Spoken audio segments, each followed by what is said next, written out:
Arlington National Cemetery, rows of marble stand sentry over generations of service.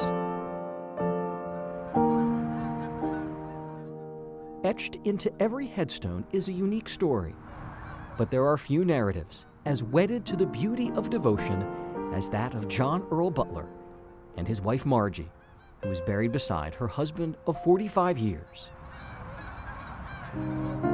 They met by happenstance on New Year's Eve 1942 in Chicago, falling quickly in love. But only weeks after these two met, this ace pilot in the Army Air Corps left for one of the war's most dangerous assignments. My parents were romantic, like a lot of people maybe in the 1940s during the war, and it was their plan to write a letter every day that they were away, and they numbered them and they kept track of things. There's letters.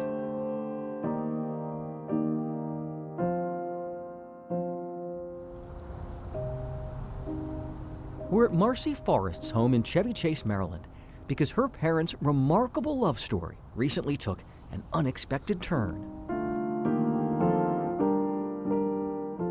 This is my little office, the smallest room in the house, but it's where all the magic happens because I'm the 80 boxes of slides and scores of albums. As Marcy likes to say, she is the saver of smiles. There's nothing that can be more important to your family than your memories.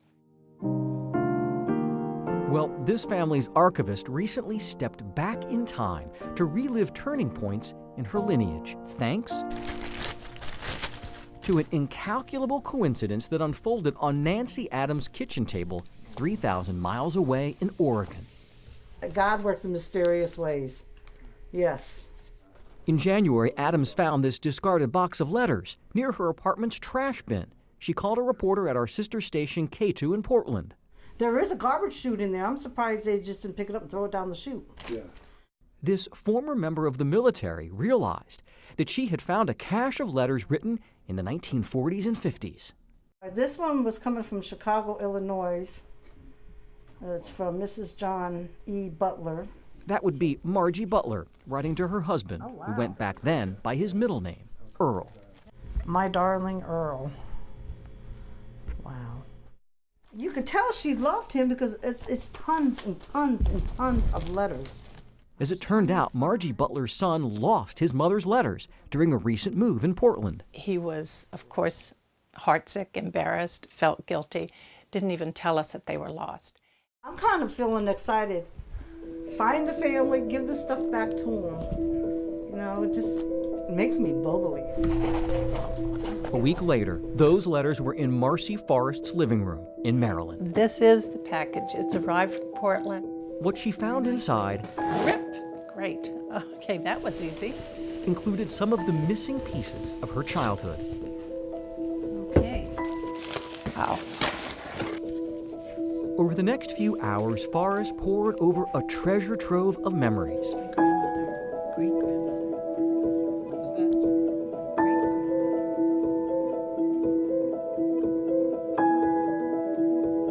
May they be long or short, dull or bright, I'll try my hardest to get a letter out to you every day.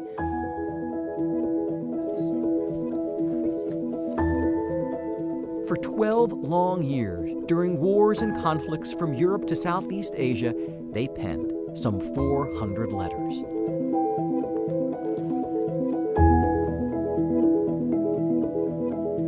There's Dad, and there's Mom. During World War II, John Earl Butler flew the infamous Burma hump.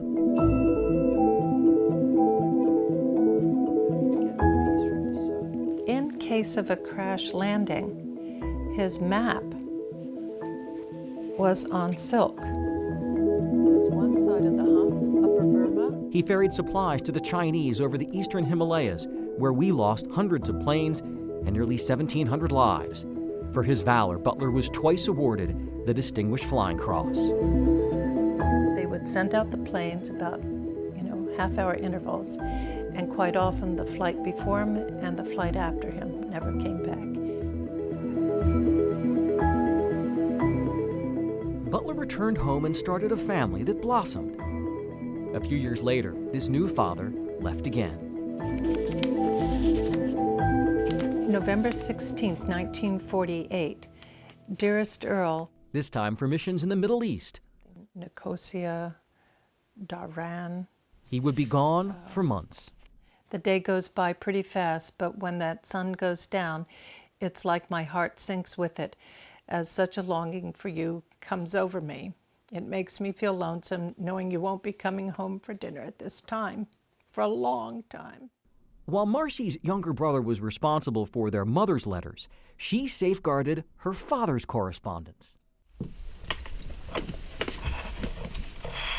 do we got? So this is all memorabilia I have of my dad's career, their marriage, their love letters, everything. It is a treasure.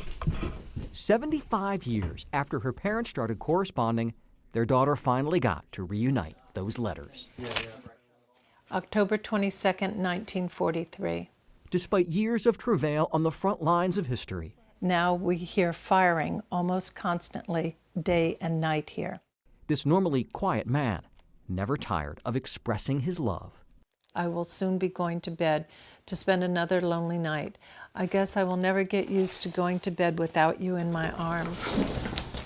Little did Marcy know that by matching up letters, she would find her family's genesis. She told me that he had proposed to her in a letter. Bound in these letters, spanning wars, oceans, and generations, Well, I'm wondering if this isn't that letter that I've been looking for then. marked the moment her mother and father agreed to share their affection far beyond the written word. And no matter which way I look at it, I know I would be very happy being married to you. This is it. This is what I was hoping to find. I keep hoping and praying every day that this war will all be over by October and you will be able to come back to me soon. Marcy Forrest wanted to share one last passage from a letter that is not here. She's reading from a photocopy. Yes, another week finally crawled by to make a total of 47 since I last held the most wonderful woman in the world in my arms. 47 weeks during which It's letter 292, Marcy's most cherished, written during the height of the Second World War. this letter is with my mother at Arlington. I put it in her hands before they closed the casket.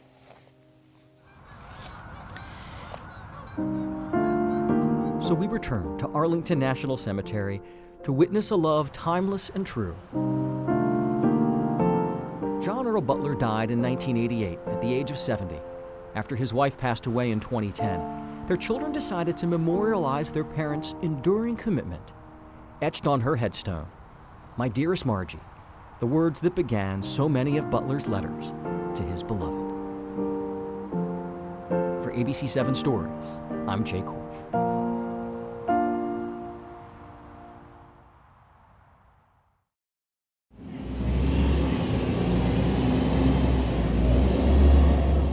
It's hard to put yourself out there, you know?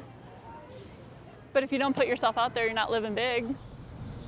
Every day we face a critic inside ourselves, I'm not good enough or pretty enough ever. a voice damaging us I'm not worthy. with destructive self-talk. I'm stupid. The danger resides in believing the darkness to be true.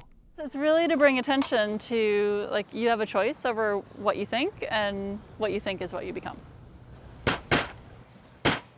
That's why Nancy Belmont, an expert on leadership, created a public installation called The Sanctuary this summer in Alexandria. So I'm pounding holes in paint can lids. Thousands of lids. I bought 4,800 paint can lids. No cans, just lids. They thought I was a little nuts.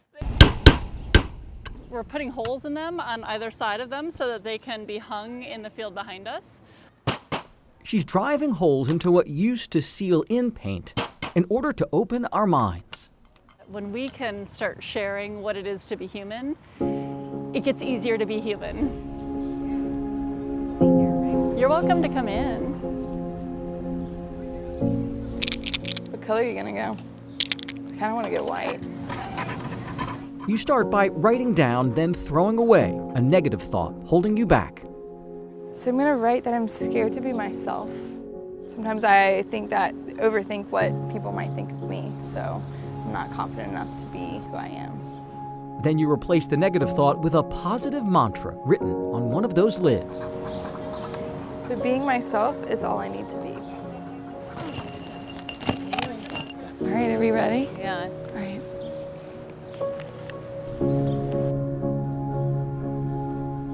This is beautiful. This is really beautiful, and it's cathartic and it's healing.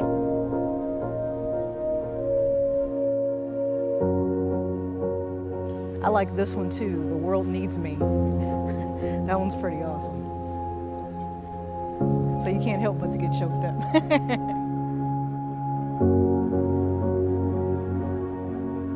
You almost get emotional reading these because you always think at the end of the day it's only you.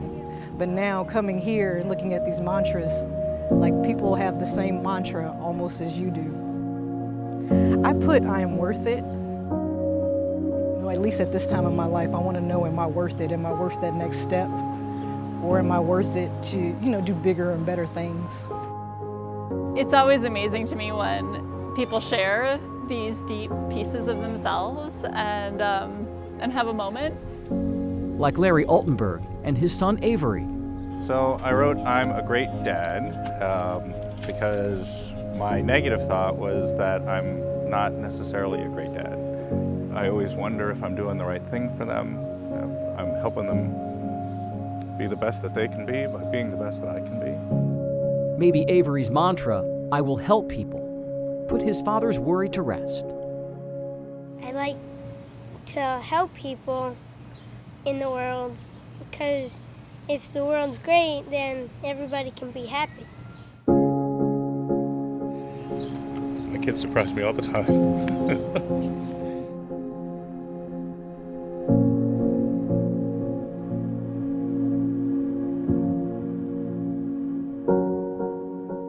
Nancy Belmont built the sanctuary to show participants that if they can change their mind, they can change their lives. I'm Jay Korff for ABC 7 Stories.